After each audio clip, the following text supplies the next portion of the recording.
Hoy vamos a ver, cuestión 64, cómo, ¿se acuerdan que hemos visto el efecto principal de los sacramentos es la justificación por la gracia santificante, por la gracia divina, que es lo que Dios quiere, lo principal? Bueno, pero también vamos a ver hoy cómo solamente Dios puede causar la gracia. Ninguna criatura puede darnos la gracia santificante, ni siquiera la Santísima Virgen. Y los sacerdotes tampoco.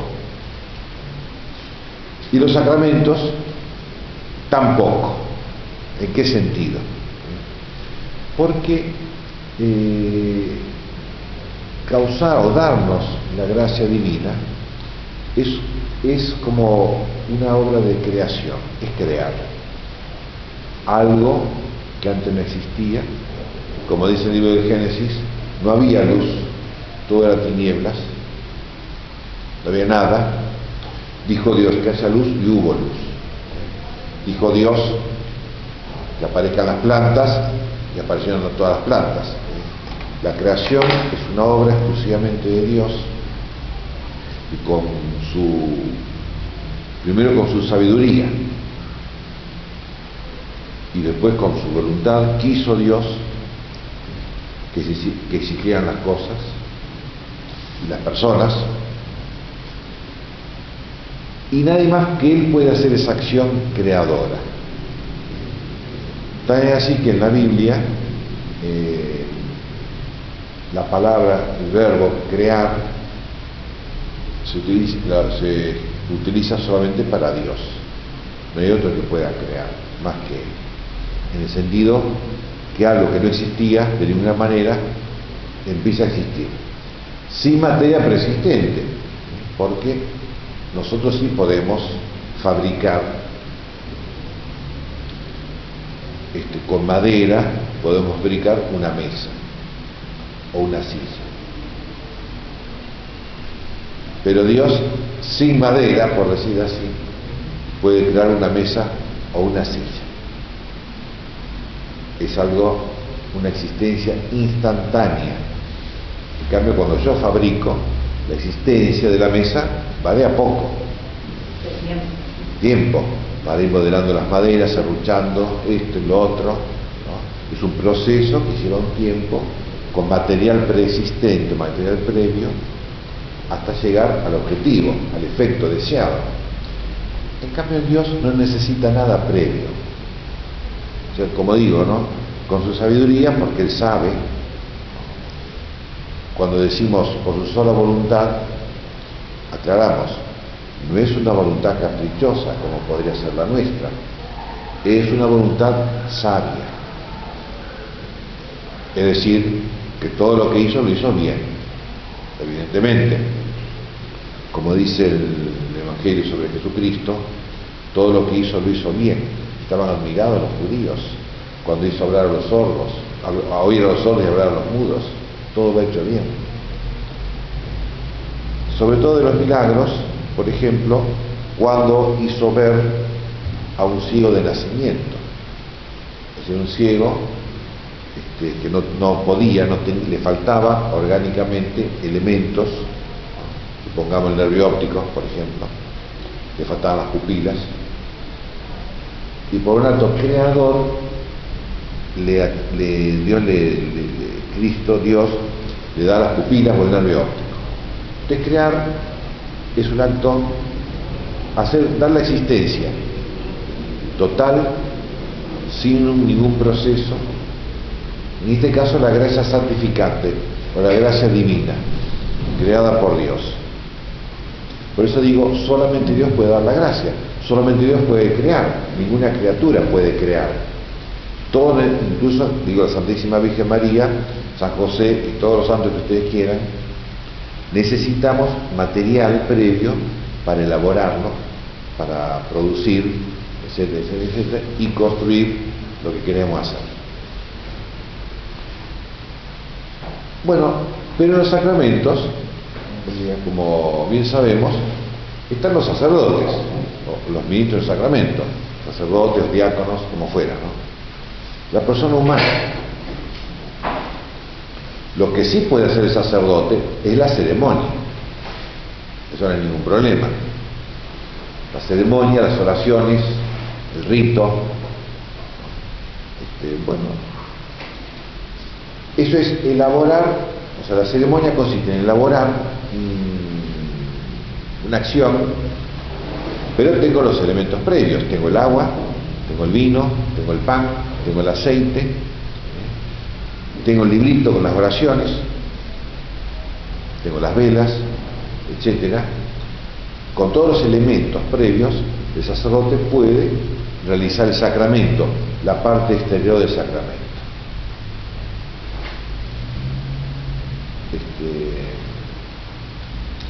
Y por eso, básicamente o fundamentalmente,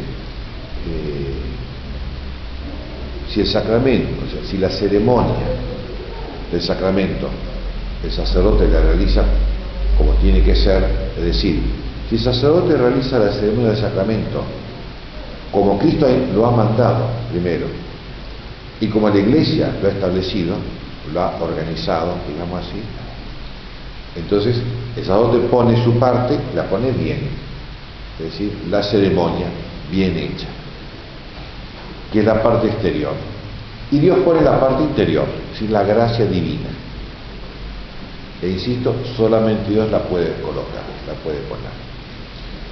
Bueno, es cierto que Jesucristo,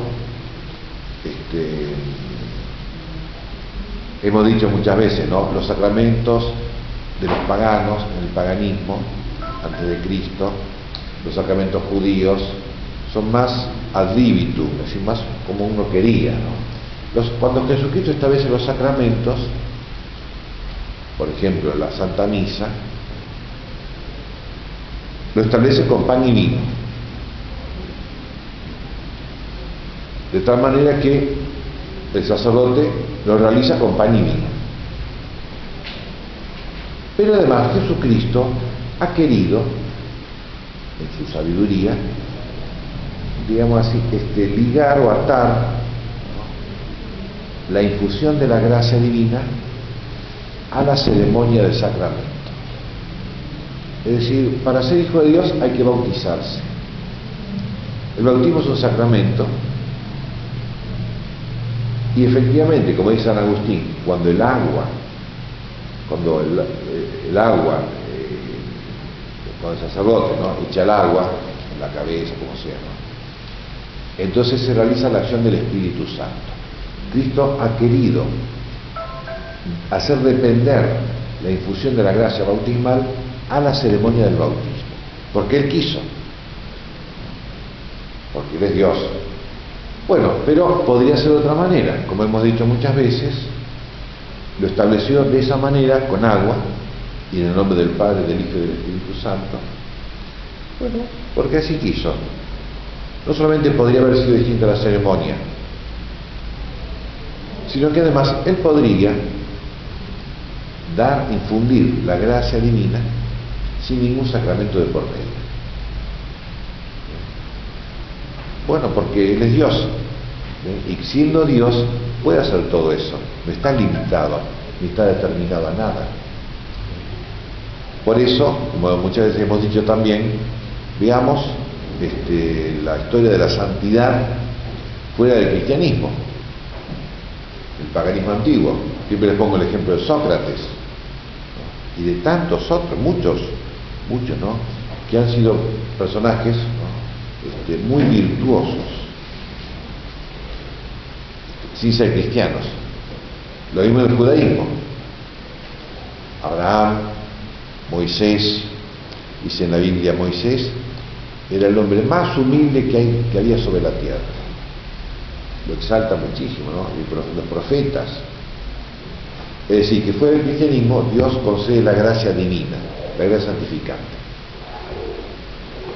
Dentro del cristianismo, también sin necesidad de los sacramentos, la gracia divina, santificante. Por ejemplo, para el perdón de los pecados, yo, si estoy arrepentido, me confieso, se me perdonan los pecados. Pero en el caso de que no hubiera sacerdote, si estoy arrepentido, con sinceridad, por supuesto, ¿no?, y pido el perdón a Dios, Dios me perdona. Pero, si yo digo estoy arrepentido y no me voy a confesar porque no creo en los sacerdotes, ahí Dios no me perdona. ¿Por qué? Porque Dios quiso, en su sabiduría, ligar el perdón de los pecados al sacramento, y en este caso al sacerdote. Cuando hay un desprecio del sacramento, no se produce la gracia, o sea, Dios no da la gracia. ¿Por qué? Porque hay un desprecio, hay un pecado al final en la persona. Entonces, en ese desprecio de la obra de Dios,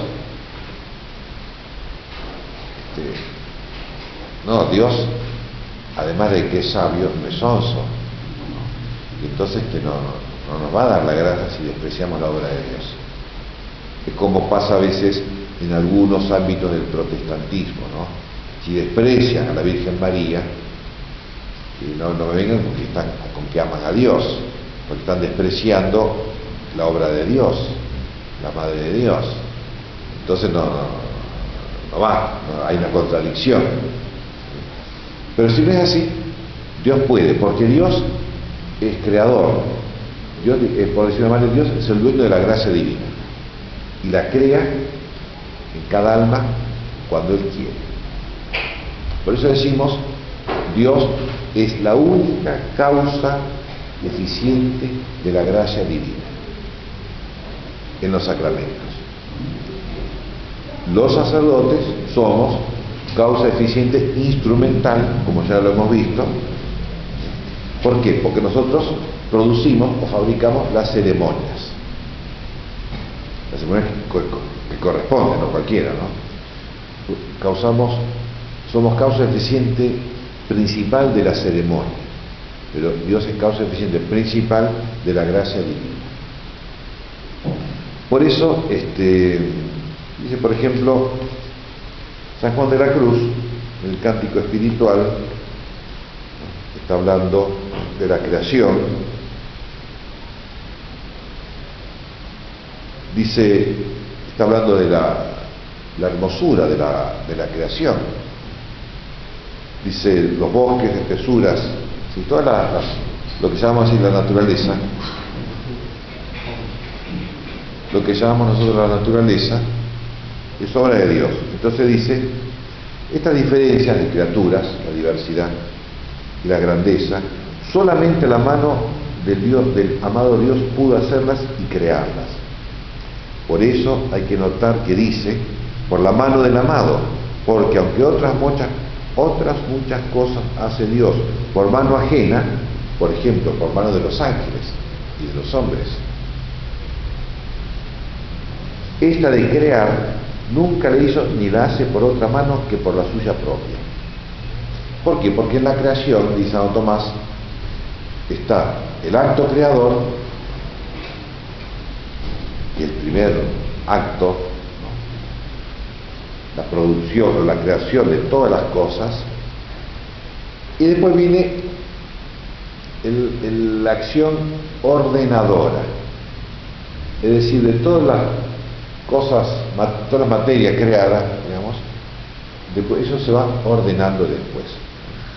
Como por ejemplo, en el ámbito así del universo, está el movimiento, ¿no?, según dicen, ¿no?, el famoso Big Bang, ese primer movimiento, la primera explosión, no sé cómo es el asunto,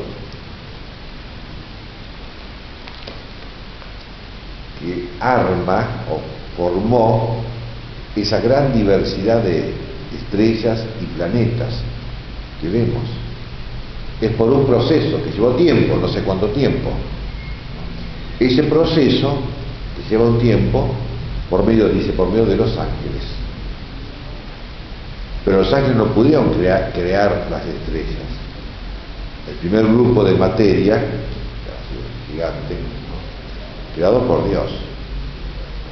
Y lo mismo, por ejemplo, cuando dice en la Biblia, bueno, Dios creó el planeta, Tierra, ¿no? Y después dice, separó las aguas de la Tierra, formó los océanos y los continentes, o la Tierra firme. Pero primero Él hizo el planeta Tierra, con toda la materia. Y después los ángeles fueron ordenando, organizando. Y lo mismo con la vida humana. Dios, a cada uno de nosotros, Dios nos ha creado el alma. El cuerpo, como sabemos, lo hacen los padres, papá y la mamá, la parte orgánica. Pero el alma es una creación de Dios. Cada alma de cada uno de nosotros ha sido creada por Dios. En el momento, ¿no?, de la formación del cigoto y todo ese asunto que dicen los biólogos, hubo un acto creador. Pero después esa alma, que como dice Aristóteles, ¿no?, bueno, el alma es como una tabla, como un pizarrón sin escribir. Hay que ir escribiendo. Y ahí viene, bueno, el crecimiento psicológico, el niño, la educación, va a la escuela, y cuando ya somos grandes, ya sabemos un montón de cosas, ¿no? Hemos pasado toda una existencia, toda una experiencia de vida y de estudio y de cultura, etcétera, música, un montón de cosas, ¿eh? Y cuanto más viejo, mejor. Más hemos elaborado, trabajado sobre esa alma, sobre nuestra vida, que no la creamos nosotros, que la ha creado Dios. Por eso dice, crear por la mano del amado Dios. Porque aunque muchas otras cosas Dios hizo por mano ajena, por los ángeles y por los hombres, este asunto de crear nunca lo hizo sino lo hace por otra que por su mano propia. Y así el alma mucho se mueve al amor de su amado Dios, al ver las criaturas, viendo que son cosas que fueron hechas por la propia mano de Dios. Y toda la obra de Dios, después decimos está la obra humana, muy bien, pero primero está la obra de Dios. Entonces en estos los sacramentos debemos admirarnos, alegrarnos y asombrarnos y todo eso por la gracia divina. Esa es la obra de Dios. Las ceremonias que hace el sacerdote a veces son muy lindas. Bueno, sí, está bien. Pero es en segunda instancia, es una elaboración a partir de lo que Cristo instituyó en la última cena o en el bautismo, etcétera, ¿no? Pero a veces nos pasa, o muy habitualmente nos pasa, que nosotros nos admiramos y nos alegramos y ¡oh, qué hermosa misa! Y la otra misa fea, que no es misa también. Y en ambas misas, en la linda y en la fea, se produce lo mismo. La transustanciación, por ejemplo, que es una acción divina. Ese pan que comienza a ser el cuerpo de Cristo, una acción creadora. Y eso es lo que tiene que admirarnos. Lo otro es como sabiamente lo ha hecho Jesucristo. Lo otro, la ceremonia tan linda que decimos nosotros, bueno, es para preparar o para incentivar la psiquis humana a admirarse y alegrarse de la acción de Dios. A eso tiene que llevarnos. Pero si nos quedamos en la ceremonia, qué linda misa, pero no nos arrepentimos de nuestros pecados, como siempre les contaba yo cuando era muchacho, que no iba a misa, pero en la parroquia de los padres salesianos, había un grupo de música rock que tocaba a veces la Biblia de Box Day, y yo iba por la Biblia de Box Day, ni pensaba en el sacrificio de Cristo y esas cosas. ¿Sí? Decía, qué linda misa, quiere decir qué linda ceremonia, y no qué lindo Dios, y qué magnífico Dios. No pensaba en eso. Y todo al revés, porque el efecto propio principal de los sacramentos, que es la gracia divina, es una acción divina, es decir, una creación de Dios. Y todo lo demás es humano, que hay que hacerlo bien, evidentemente, no hay que hacerlo mal, porque a Dios hay que ofrecerle siempre lo mejor que uno puede, no lo peor, y no lo mejor, lo más hermoso, lo más armónico, lo más sagrado, lo más divino, lo más santo, etcétera, ¿no? Eso hay que ofrecerle a Dios.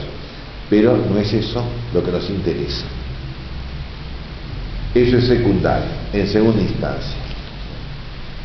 Por eso dice, así el alma mucho se mueve al amor de Dios al considerar las criaturas, al ver las ceremonias de los sacramentos, dicen, qué hermoso debe ser Dios si nos ha mandado a hacer una ceremonia tan hermosa. Todas las criaturas, incluida la ceremonia sacramental, está ¿para qué? Para llevarnos a Dios. Es como, dice San Juan de la Cruz en otra parte, hay que hacer, o lo toma de la antigüedad y de Dionisio, San Dionisio, ¿no? Un movimiento anagógico, un movimiento de elevación, de nunca quedarnos en lo inmediatamente perceptible, que es la ceremonia. Si no es un movimiento anagógico, sino está bien la ceremonia, y hay que hacerla bien, de un modo sagrado y como manda Cristo en la iglesia, ¿no? Pero a lo que Dios quiere llegar es a infundir en nosotros la gracia divina. Si llegamos a eso, vamos bien. Si no llegamos a eso, vamos mal. Si no se produce, como digo, ese movimiento anagógico, ¿por qué? Porque la gracia divina, que es santificante y es divinizante, etcétera, es santificante porque la gracia causa en nosotros el amor. Por eso San Juan de la Cruz habla, dice, cuando habla de Dios creador, el Dios amado, nuestro amado Dios ha creado para que nosotros, al contemplar las criaturas, amemos a Dios. La gracia divina produce en nosotros amar a Dios y amar al próximo. Que es lo que dice Cristo. El primer mandamiento es ese: amar a Dios totalmente y al prójimo como uno mismo. Y eso por la gracia. Entonces, la gracia, ¿qué es lo que quiere? Que por amor a Dios hagamos ese movimiento anagógico, que por el amor a Dios nos elevemos de la ceremonia al amor de Dios. Infunde el amor para que lo amemos. ¿Y por qué infunde amor? Porque Él nos ama. Hay una réplica, ¿no? Una respuesta acorde. Él nos ama e infunde la gracia amorosa, digámosle, para que lo amemos. Por eso entonces, todas las ceremonias, los cantos, las luces, los ornamentos, las oraciones, etcétera, ¿no? Tampoco es para divertirse, como los chicos. No, es una catequesis. Entonces, ¿por qué? Supongámonos, ¿por qué en el bautismo se usa agua? Bueno, porque el bautismo lava. El bautismo nos da una vida que no es la vida humana. Porque el bautismo se utiliza a veces la sal, le pone al niño en la boca un poquito de sal, bueno, por la sabiduría del Espíritu Santo. Es decir, llevarnos de la ceremonia al sentido de las ceremonias, al por qué. ¿Por qué el aceite bendecido? ¿No? ¿Por qué la pila bautismal? ¿Por qué los ornamentos blancos o morados? ¿O por qué el cirio pascual encendido? ¿No? Al porqué de toda la ceremonia, al porqué de todos los símbolos que se utilizan, ¿no? Y el porqué me lleva a decir, bueno, ¿y todo esto por qué? Porque Dios nos ama y quiere que lo amemos.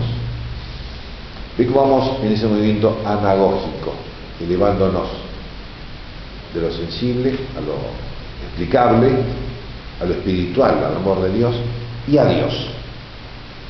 Tan es así que cuando bautizamos un niño recién nacido, el niño no hace ningún movimiento anagógico. ¿Qué sabe?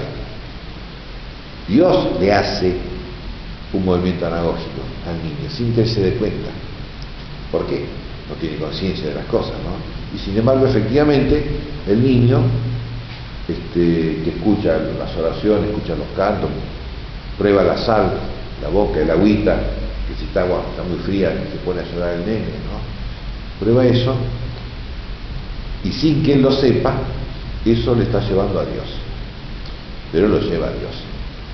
Los sacramentos, todos los sacramentos, pero sobre todo los santos cristianos, ¿no?, producen ese movimiento anagógico, de lo sensible a lo razonable, a lo espiritual y a Dios. Y si no, como les digo, por más hermosas ceremonias que hagamos, y por más que la gente quede contentísima con el bautismo, con la misa, por eso pasa muchas veces, a nosotros nos pasa,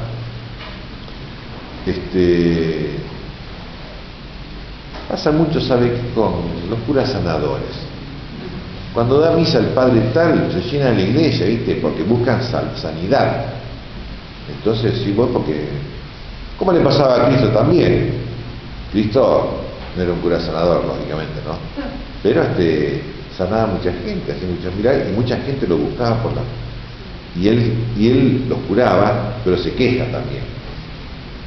Los curaba porque es bueno Jesucristo, ¿no? Pero también se quejaba. Claro, me buscan porque comieron pan hasta saciarse. Pero no tienen que buscar este pan, tienen que buscar el pan de la vida eterna, que es la Eucaristía, que es mi cuerpo, mi sangre. ¿Sí? Y tener en cuenta la palabra, ¿no? En medio de las parábolas, para explicar a los apóstoles que le dieron la buena noticia. Sí. Y era vivificante y tenía que explicar para que la gente se entera, como cuando cura leprosos o hace ver ciegos. Las parábolas son un símbolo real, ¿no es cierto?, para ese movimiento anagógico, porque no quedas en la literatura. Es como si yo me pusiera a hacer un análisis morfológico, sintáctico y gramatical de las parábolas del Evangelio. Se puede hacer, evidentemente que sí, pero no me interesa a mí. Pero hay quienes lo hacen. Si los biblistas, por ejemplo, para traducir bien, hacen un análisis sintáctico del hebreo o del griego. Está bien, pero no se quedan en eso. Si se quedan en eso, no son biblistas, son filólogos. Como dice el Papa Benedicto XVI, si el biblista o el exégeta, el que explica la Sagrada Escritura, no lo hace en última instancia desde la fe sobrenatural, entonces no sirve. Como le digo, es como un libro de texto para la escuela secundaria. Hay que ser movimiento anagógico. También la Biblia es todo un elemento, cantidad de elementos sensibles, los textos, las parábolas, las historias, esto y lo otro y lo otro, para llevarnos a razonar, descubrir que esto es de Dios y para elevarnos al amor de Dios. Y que además el amor de Dios, el amor a Dios y al prójimo, ¿no?, hace que penetremos mejor el sentido de las Sagradas Escrituras. Como dice Cristo, en el Evangelio de hoy, por ejemplo, ¿no?, bueno, bienaventurados no solamente los que escuchan la palabra de Dios, los que la leen, sino que la ponen en práctica. Eso poner en práctica no es solamente una cuestión práctica, sino van a entender el sentido más divino de la Sagrada Escritura si se portan bien, digamos, el amor a Dios y el amor al prójimo. Y los sacramentos lo mismo, para entender mejor, para descubrir qué sentido razonable y espiritual tienen las ceremonias, hay que amar a Dios y al prójimo. Si no, si las ceremonias, el sermón del sacerdote, ¿no?, la catequesis, no nos motiva a amar a Dios, amar más a Dios y amar al prójimo, y nos vamos a quedar en la ceremonia al final, no vamos a entender espiritualmente lo que es un sacramento. Quizá lo entendamos, como dice Santo Tomás, porque lo estudiamos, leemos el catecismo o leemos la suma teológica y entendimos todo, pero falta esa comprensión espiritual, sobrenatural, que es por el amor de Dios. Y por eso, cuando habla de la teología como sabiduría, dice Santo Tomás, citando a San Dionisio, dice, claro, una cosa es estudiar, eso lo hace más o menos cualquiera. Y otra cosa es entender, como le decimos, ¿no?, a Dios, o entender la teología por una acción divina, por el amor que produce en nosotros el conocimiento más perfecto de las cosas de Dios. Por eso dice, por el don de sabiduría. El don de sabiduría, de los dones del Espíritu Santo, viene a completar, a planificar la caridad, el amor a Dios. El amor produce en nosotros ese conocimiento sobrenatural. Entonces los sacramentos es lo mismo. Si no llegamos hasta el amor a Dios y al prójimo, por más linda que sea la ceremonia, en fin, el sacramento produce su efecto, como decíamos, ¿no? Pero si me quedo en la ceremonia, o si me quedo en la explicación, por eso, como veíamos una vez, Lutero, una de las cosas que hace, transforma el sacramento en catequesis, una especie de racionalismo, ¿no? Porque él no habla de la gracia divina, del santificante, ¿no? Habla del bautismo, ¿no? Entonces, por supuesto, el casamiento, el matrimonio, está bien, ¿no?, de la misa, pero como una catequesis, toda esa explicación. Es decir, llega de la ceremonia, se eleva a lo razonable y se queda ahí. Porque para él el sacramento no produce la gracia divina.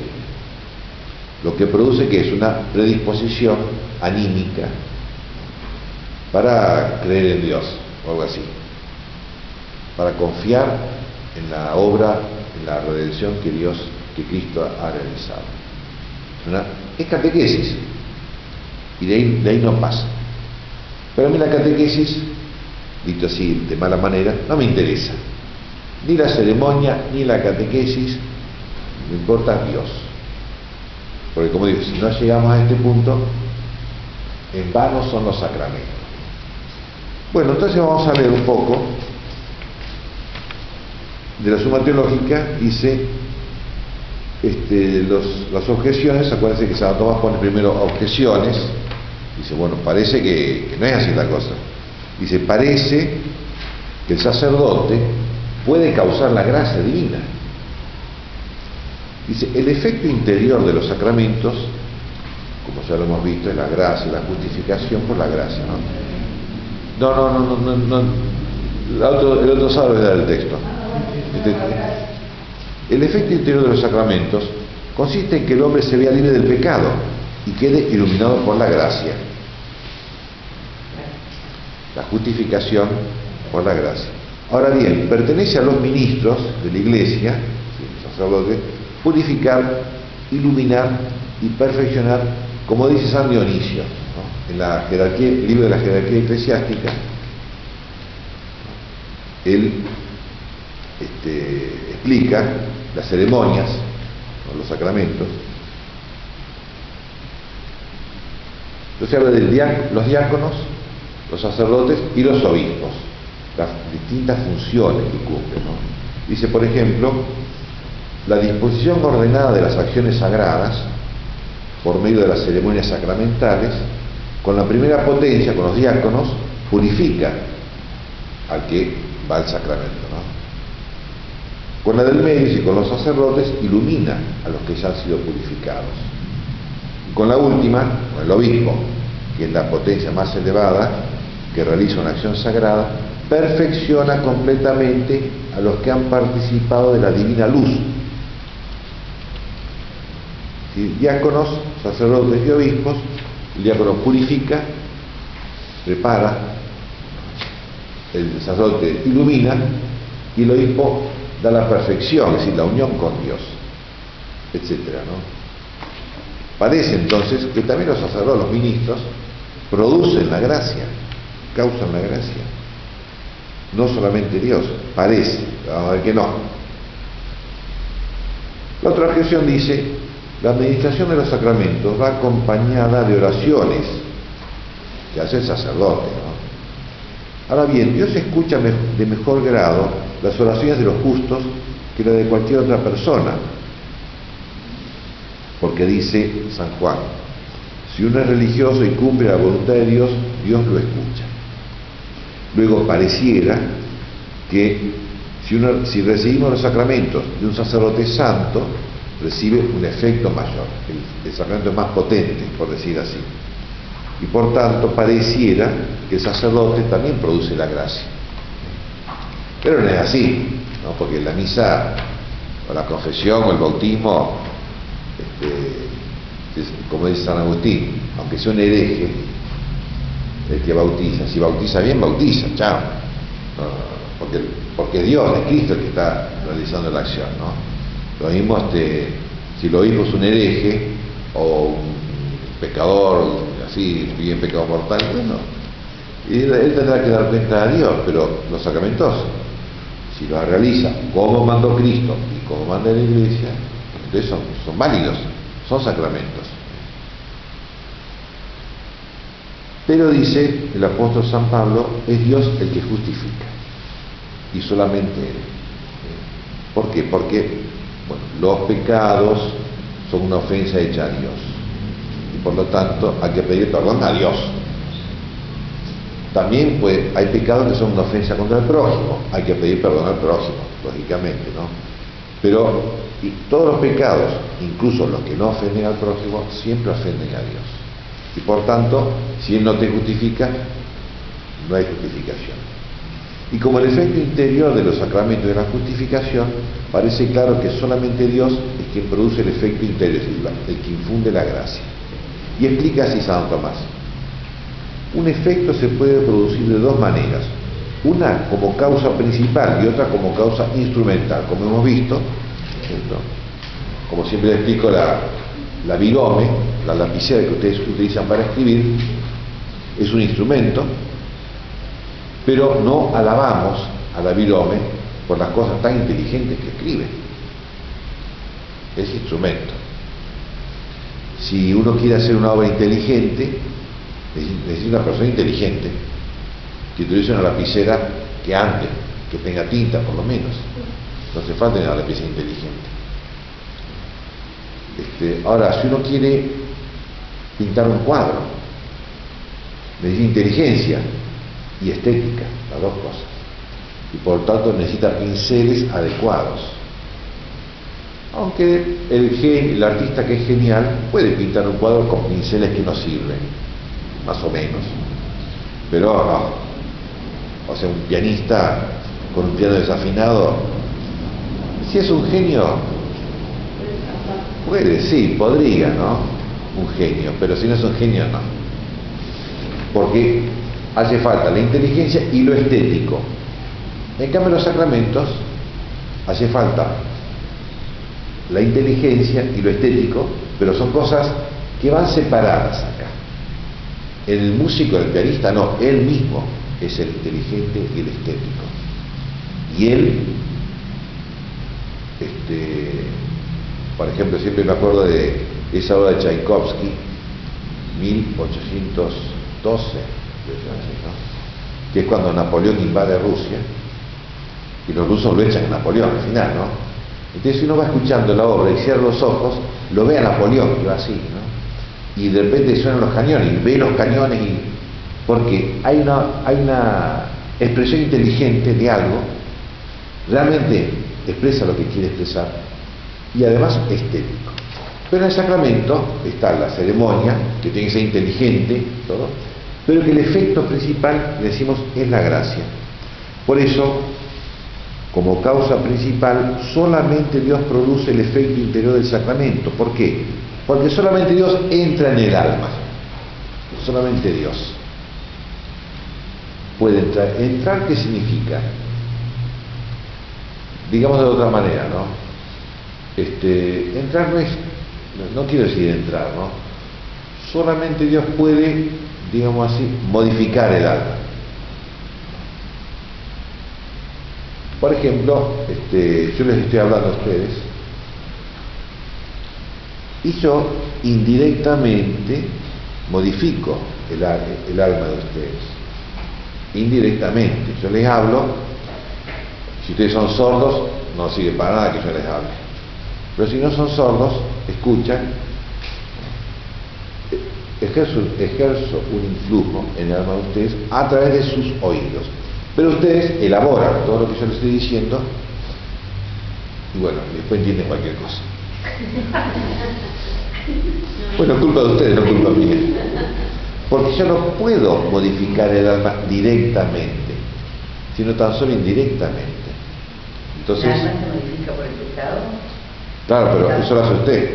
Claro. El pecado, la bondad, o sea, a lo que iba a contar es que el demonio, que tanto poder tiene, no puede tampoco modificar el alma. Puede tentarnos. Es decir, la tentación es algo extrínseco.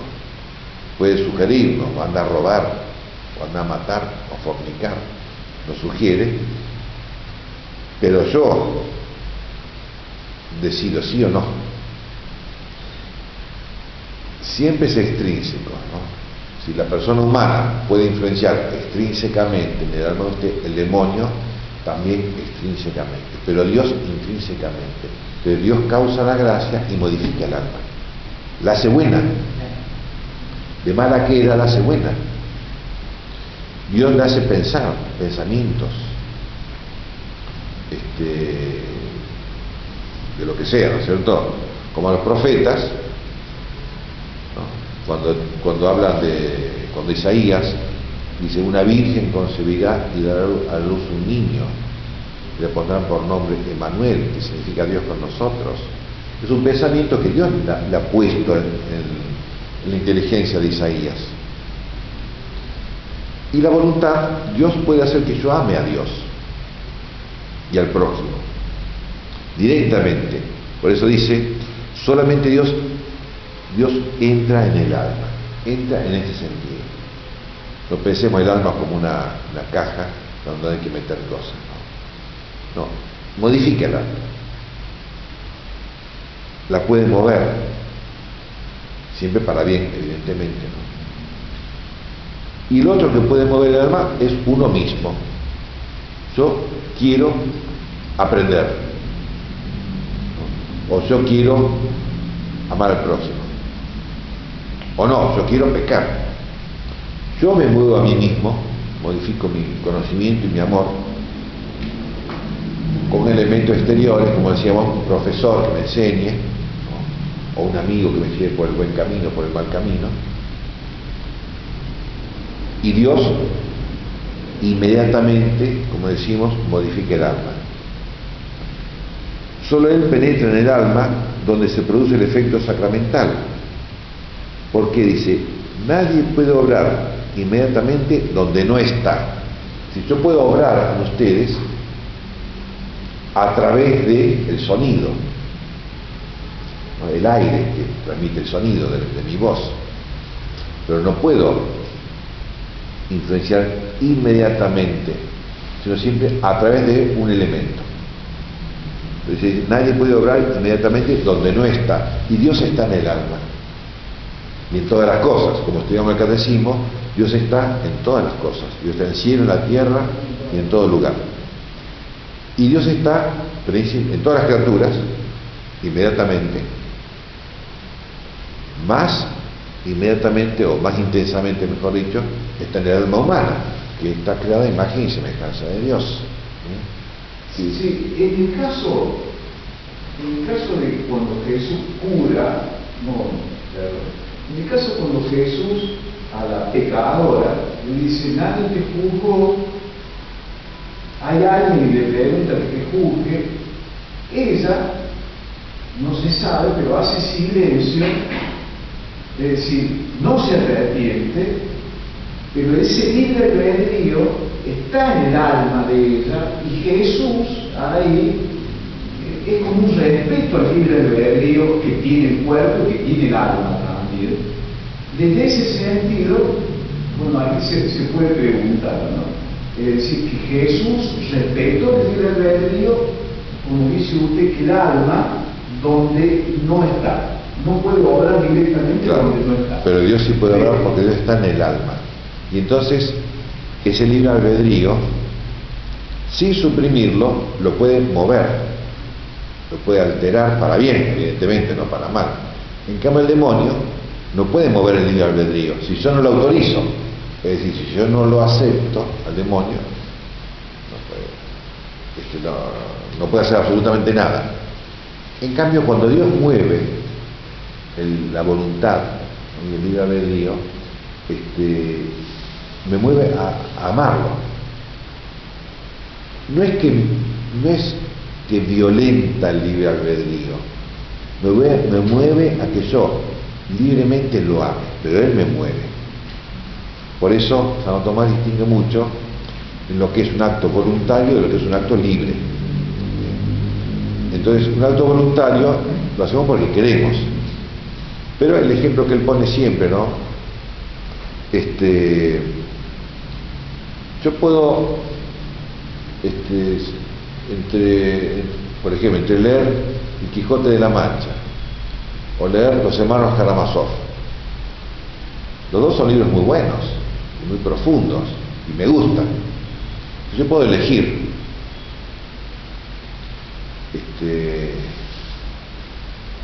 Con mi libre albedrío elijo entre dos bienes, pero necesariamente siempre voy a elegir un bien, aunque no sea totalmente bien o tan bien como tendría que ser, pero siempre por lo bueno, por lo mucho o poco de bueno que tienen las cosas, por eso las elijo. Como también siempre pongo el ejemplo, robar un banco es un gran beneficio. Si no me pesca la policía, me quedo con toda la plata. Hay un bien. Entonces, necesariamente la voluntad busca un bien, necesariamente. Lo busca libremente. Esa necesidad no suprime el libre albedrío. Entonces Dios, que está dentro, hemos dicho, que está en el alma, no digamos dentro, ¿no? Está infundiéndole la existencia al alma, e infundiéndole, no infundiéndole, sino haciéndola ser imagen y semejanza de Dios. Tiene el dominio absoluto sobre el alma. Y por eso puede infundirle la gracia. Ya porque la gracia es un efecto interior del sacramento, proviene solamente de Dios, como se hemos visto en otra parte, ¿no? Etcétera, ¿no? De la segunda manera, como instrumento, el hombre puede cooperar al efecto interior del sacramento actuando como ministro, es decir, por las ceremonias, por las oraciones. O sea que es lo mismo decir ministro que instrumento, puesto que la acción de ambos, el ministro y el instrumento, se realiza exteriormente. Las ceremonias, todo es exterior. Las palabras que yo estoy diciendo, todo es exterior. A través, ¿no es cierto?, como decían, del sonido y de la oreja de ustedes, reciben lo que yo estoy diciendo. Yo no puedo inmediatamente darles a ustedes el conocimiento de las cosas divinas. Mediatamente sí puedo. En cambio Dios, por eso dice, la acción, la ceremonia, se realiza exteriormente, pero produciendo un efecto interior, en virtud de la causa principal que es Dios. Que, como decía, Dios quiso obligarse él a obedecer al sacerdote, por decirlo de una manera. Si no hubiera querido, no. Pero quiso así, ¿no? Por eso decimos Dios, que causa la gracia, es decir, diviniza el alma, mueve, transforma, hace una acción, por decir así, real, teológica, difundir la gracia. El sacerdote, que hace las ceremonias, realiza una acción simbólica, estética, la acción del sacerdote, que tiene su valor, evidentemente, pero es simbólica, extrínseca y estética. Por eso en la liturgia, en toda la liturgia, uno de los elementos de la liturgia es la belleza. No se puede hacer una liturgia degradada estéticamente. uno hace lo mejor que puede, ¿no? Si el sacerdote no canta bien, si es medio desafinado para cantar, que busque un coro. Pero si no hay coro, y ustedes saben que en Semana Santa se canta la Pasión de Cristo, el Domingo de Ramos y el Viernes Santo, ¿no? Se canta, y la parte, en el texto del Evangelio, está la parte que hace Cristo, la parte que hace el relator y la parte que hace el pueblo, ¿no? Entonces la parte de Jesucristo la hace el sacerdote. Y si el sacerdote es medio desafinado, igual tiene que hacerla, aunque sea medio desafinado, porque corresponde al sacerdote que la haga. Es decir, que el nivel estético no es el más importante de todos.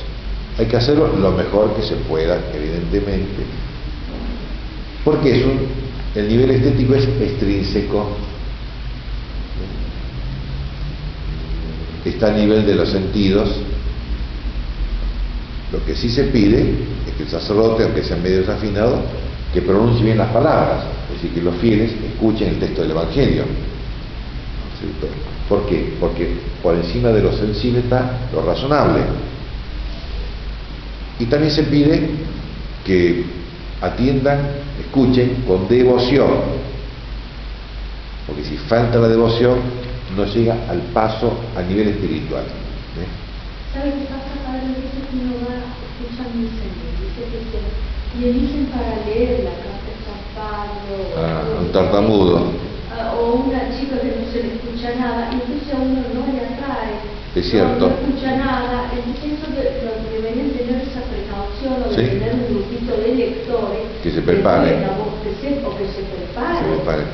Bueno, pero es el nivel estético, claro, que hay que tenerlo en cuenta. Hay que tenerlo en cuenta, padre, pero no quedarse en eso. Igual que otra cosa, perdón, en el momento Sí. de dar la comunión, que alguien tenga la patena. La bandejita, ¿no? No hay Sí. iglesia que no haya ido, el que a veces no se le cae la hostia. No, sí, es cierto. Todos los elementos exteriores hay que tenerlos en cuenta, porque la liturgia, los sacramentos, tiene mucho de exterior. Eso hacia la estética, claro, de la misa. Y la liturgia tiene que ser bella, Tiene que ser bella. no puede ser así nomás. Claro, y ver esa parte. Por eso a veces... No hay quien cante. El mismo pueblo tiene que cantar. Alguien puede hacer Bueno, canción. no, pero primero pregúntale al sacerdote, porque una vez me pasó que empezó una señora a cantar tan desafinada que me dio una bronca bárbara, ¿no? Yo le pegué un reto De mentira. y me dice, sí, de mentira nomás, ¿no? Dice, mi párroco me deja cantar. Bueno, vaya a su parroquia. ¿Por qué? Porque tiene que ser bien hecho, en la medida de lo posible. Pero por eso le ponía el ejemplo de la Pasión de Cristo. Es el sacerdote el que tiene que cantar la parte de Cristo. Entonces vamos a la respuesta a las objeciones. La purificación que se atribuye a los ministros de la Iglesia, el diácono tiene esa función, no es la purificación del pecado, es una purificación extrínseca. Por ejemplo, en la tradición de Oriente sobre todo, después del sermón del sacerdote, el diácono dice, bueno, ahora los que no están bautizados, los pecadores públicos, tienen que retirarse, no pueden participar en la segunda parte de la misa, el sacrificio de Cristo. Están hasta el sermón, hasta la catequesis.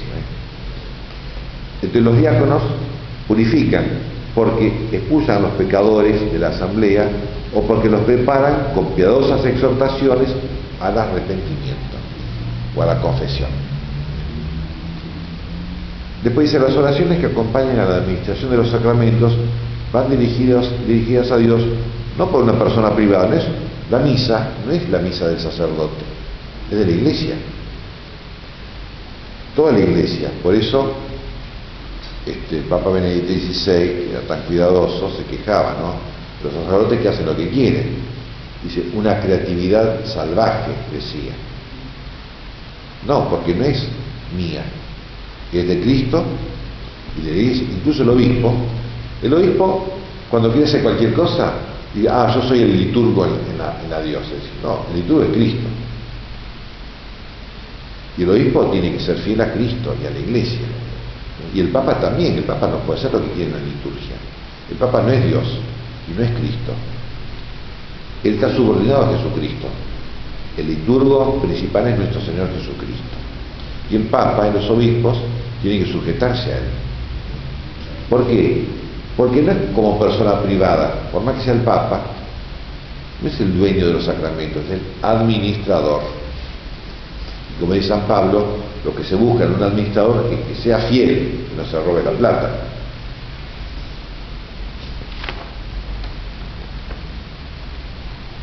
Si dos, dice, pero dice, la devoción del sacerdote ayuda, es decir, la celebración litúrgica, estéticamente bella y piadosamente realizada, ayuda en la disposición de ánimo de los fieles a recibir con buen ánimo, para la redundancia, la gracia que Dios infunde. Y además, dice el Concilio Vaticano II, Dios, que da su gracia por los sacramentos, o que da su gracia, dicen en general, por todos los sacerdotes, sin embargo Dios prefiere, o da con más facilidad, algo así, por medio de sacerdotes santos, como fue el cura Brochero. El cura Brochero, como ustedes habrán escuchado, llevaba a los ejercicios espirituales a los hombres, ¿no? Había tantas de retiro de 400 hombres.